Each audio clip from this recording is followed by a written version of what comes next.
Então pronto, nós estamos aqui, como sabe, a falar da famosa revolta do milho, daquilo que lhe contaram, principalmente da experiência também do seu pai, e depois diga também o nome do seu pai, se fizer favor. O que é que aconteceu naqueles dias? Ora bem, naqueles dias, eu vou começar no princípio do início, por motivos é que o meu tio pediu para não deixar levar o milho. Isto foi assim, o meu tio era um grande agricultor, começou a guerra em 39, deu em 45, ao qual as pessoas não tinham comer, e o meu tio, entretanto, em 1941, teve uma grande colheita de milho, o qual ele deu ao manifesto. O manifesto era uma coisa que estava, não era casa do povo, era uma casa que existia, que depois distribuía, enviava esses alimentos para fora, e eu tinha vendido mais barato do que na altura se comercializava. E então ele disse para a malta: olha, vocês não deixem de levar o milho, que eu depois vendo-vos o preço que estava, que eu vendi para eles. Mas foi tudo uma aldrabice, porque quem merecia ser preso era ele, porque isto foi mesmo assim, era meu tio, não tem nada contra o homem, mas foi uma coisa, foi um desastre. E então o que é que aconteceu? No dia que vieram para buscar o milho, a malta juntou-se e já não levaram. Quem vinha buscar o milho era o Grêmio, é? Era o Grêmio, que ia para o comboio, ou para a carreira, para o comboio, ou não sei para onde, para ser armazenado, para depois ser distribuído o Estado, ou não sei quem era. Havia um Grêmio, não sei se era o Grêmio da Lavoura, que existia há 20 ou 30 anos, não sei. Sei que era uma cooperativa, tinha aquele milho e comprou o milho ao meu tio. O meu tio, depois de venderem mais caro, deu às pessoas para não deixarem ir. O qual o meu pai fez parte, foram muitos, dezenas de pessoas, uns depois tocaram o sino, houve até um seminarista que tocou o sino, depois foi retirado de seminarista por causa de ter feito aquilo, foi o Acenso, foi o irmão do Acenso pelos chaves, terem na capela para tocar o sino, e depois o problema foi a seguir. É que eles foram obrigados a deixarem para o milho e depois começaram a capturar as pessoas para levarem preso. Mas antes disso acontecer, os indivíduos do Grêmio vieram para vir buscar o milho e tiveram que ir embora. Tiveram que ir embora? A segunda vez vieram forçados com autoridades. Okay. E o que é que aconteceu dessa segunda vez? Daí que aconteceu dessa vez não houve nada. Tiveram que deixar levar. Mas os guardas que vieram não conseguiram também? Não conseguiram levar, tiveram que depois vir reforço para levar o milho. E então, o que é que aconteceu? Começaram a seguir as pessoas mais vistas no local.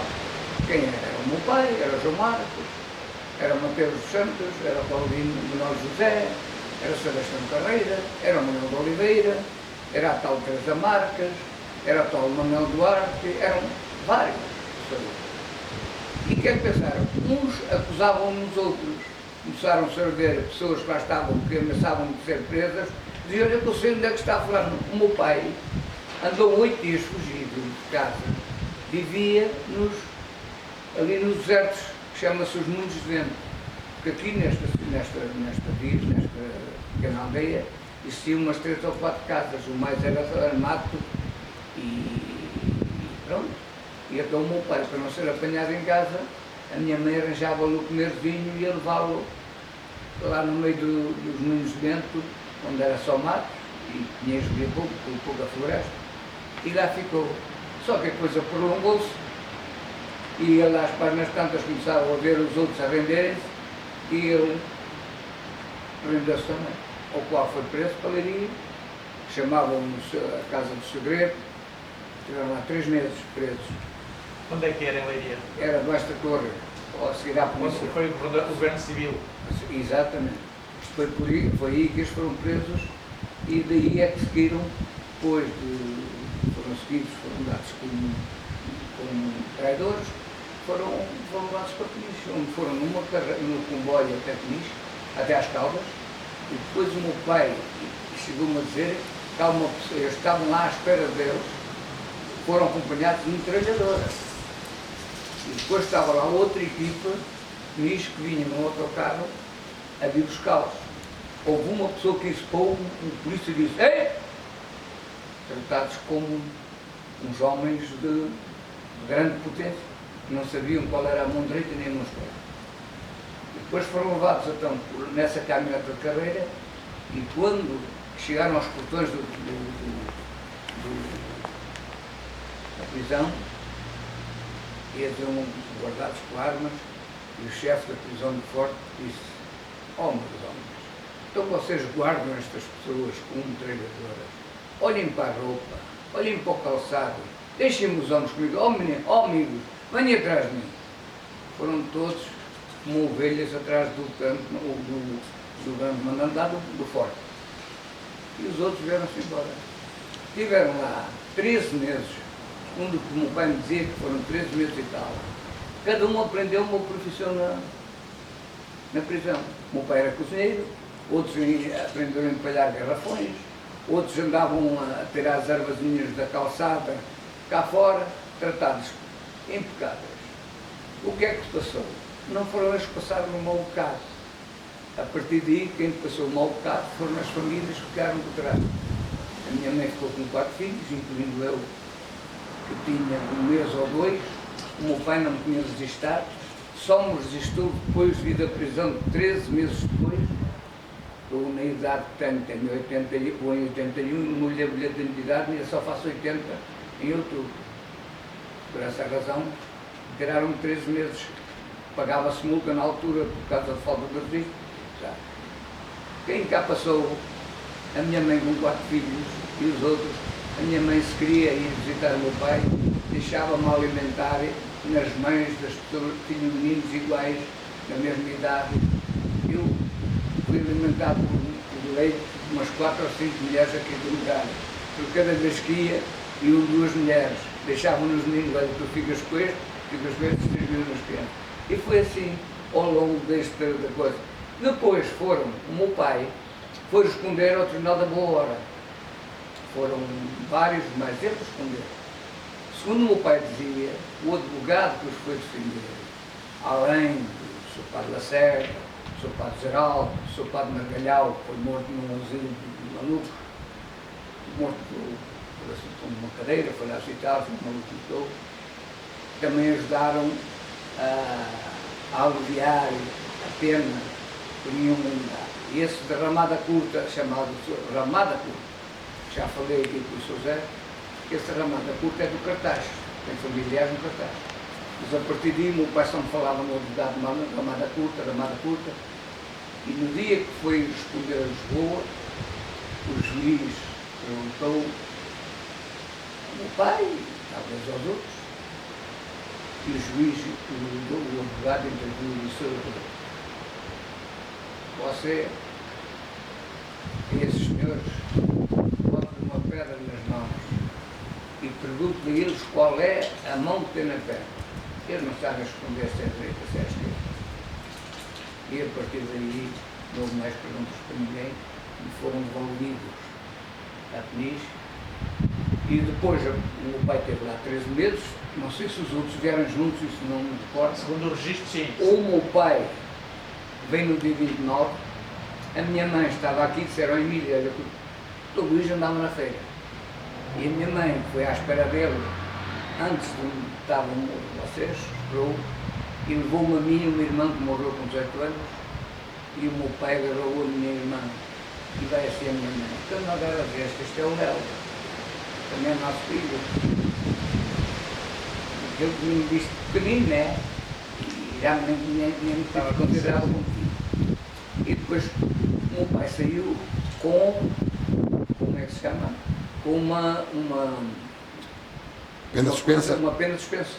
Caso, estava escrito mesmo. Sim. Eu fui lá visitar, depois fui lá buscar as senhoras, veio com uma pena suspensa de 6 meses. Caso houvesse qualquer coisa, ele retornaria à coisa. E foi a partir daí, foi isso. O meu pai falou muitas vezes disso, mas o meu pai dizia que foi muito bem tratado em Peniche. Que aqui em Iria botavam água no chão, botavam água no cimento para não se poderem deitar. Foi uma escravidão total debaixo da torre, diziam que essa era debaixo da torre, que devia ser aí. É ligeiramente ao lado, sim. Era lá. mas foram ali muito maltratados, muito maltratados. Depois em Peniche, tudo correu bem e vieram, nunca mais teve. Uma coisa que eu fiquei é que o meu pai, por estar preso, eles foram considerados como políticos, mas depois disso nos estatutos já não estão como políticos. É que o meu pai ficou com direito a voto. Era o único aqui que recebia uma carta como é que se chamava a Assembleia da República nessa altura? Era Assembleia Nacional. Assembleia Nacional. O meu pai vinha um envelope pardo para ir poder votar. É verdade, era o único aqui que vinha, no tempo das eleições, quando foi Humberto Delgado, a Assembleia Nacional mandou-lhe coisa para votar. Foi assim. Diga-me uma coisa, esses homens todos foram presos, principalmente os homens. Como é que, por exemplo, pessoas como a sua mãe faziam para dar comida aos filhos? Essa é uma boa pergunta. A minha mãe tinha uma vaca e acarreava lenha para as fábricas de Monte Redondo, uns metros de cavacas, para ganhar 5 escudos ou 10 por cada frega. Mas a minha mãe ainda estava encostada à minha avó, porque a minha avó tinha possibilidades de dar alguma coisa à filha. Agora as outras pessoas, foi muita miséria. Foi miséria, houve fome. Ou mesmo fome. Foi mesmo triste a valer. As pessoas não tinham calçado. A minha mãe ficou com uma casa sem soalho na casa, com 4 filhos. Veja bem como é que foi a coisa. Não tinha soalho na casa. E essas fábricas que ela ia levar nas cavacas eram fábricas de quê? Serrações. Havia 4 serrações em Monte Redondo. Ainda lá estão as torres, as chaminés. Era assim que se passava. Mas a minha mãe teve ajudas da parte da minha avó. Mas nunca mais me esqueceu, porque vou recordá-lo aqui, que o seu Padre Geraldo mandou para a pessoa que fazia o correio, mandou um vestido, os garotos usavam vestidos como as meninas, ou então as calças rasgadas atrás, e esse seu Padre Geraldo mandou um vestido novo para mim. Nunca mais me esquece, que a minha mãe dizia-me toda vez que o seu Padre Geraldo mandou-te era um pico, como é que se chama? Uma bata. Uma bata, sim. O Padre Geraldo era ele que era aqui da paróquia? Era o córrego da freguesia. Sim. E a ligação a Padre Lacerda? Porque é que havia ali o Padre Lacerda? Porque era um homem que fez guerra, e a minha mãe foi criada dele 3 anos e tinha confiança com ele e estava ligado ao regime. Como estava ligado ao regime, ele tinha um poder que queria. Tanto que ele tinha um telefone privado só para a freguesia dele, já não me recordo o número, mas ele tinha tudo o que queria, porque era um homem da guerra de 14, 18, e pronto. Portanto, tinha influência. Tinha influência no regime atual, na época. Quando se deu a revolta, a gente quando fala em revolta parece que vai haver violência, etc. Não. A maior razão que levaram as pessoas presas foi porquê? Por dizer ali um palavrão, chamar os nomes? Não, palavrões, e foi uma falta de eu não vou dizer uma falta de cultura. Eu digo que foi incentivados, eles foram incentivados pelo próprio dono do vinho. Portanto, eles nunca pensavam nas consequências. E depois andava a GNR porta a porta, depois disto tudo passado, como morreu uma senhora grávida de 8 meses, por eles a quererem forçar que ela dissesse a verdade. E ela teve o aborto e morreu com esse aborto por causa da força que as autoridades queriam tratá-la mal, não sei o que foi. Sei que a malta falou que ela morreu por causa desse problema, que era a mulher do Manuel Soares Patrício, que era filha de um senhor muito rico, que era o alho da Baixo da Bolsa. As pessoas não tinham a noção do que ia dar. Até porque não era muito comum aparecer aqui a Não, GNR. não, então isto era um deserto. Isto aqui era um deserto. Só que a influência e também talvez a fome. Também podemos dizer que a fome também contribuiu para que eles se manifestassem. Porque havia qualquer dinheiro, mas não havia que comprar. O milho, um alqueire de milho chegou a 100 escudos. Ao fim da guerra de 45, que eu mal me lembro, mal me recordo, que eu só me recordo de ir para a bicha, para a padaria de Valdapedra, que é do meu avô. Do avô, ir para a bicha do pão, buscar meio pão ou um pão com um calhaço para trazer para casa. É isso que me lembra. Mas não me lembro mais nada. E eu lembro, mal me lembro, eu penso que lembro, mas não me lembro. O meu pai veio da prisão. Que a minha mãe disse, agarras a Carma e não agarras o Léo, que o Léo sou eu. Que chamam Léo, né? Chamava, não chama. E então não agarrou um, não agarrou outro, não me conhecia. E isto foi uma desgraça, ainda bem que se anda a mexer nisto, para que isto, até que, não digamos sirva de lição, porque as pessoas hoje já têm outro conhecimento, já têm, portanto, foi mesmo mal. Sim, senhor. Olha, muito obrigado. Nada. Vamos ver o que é que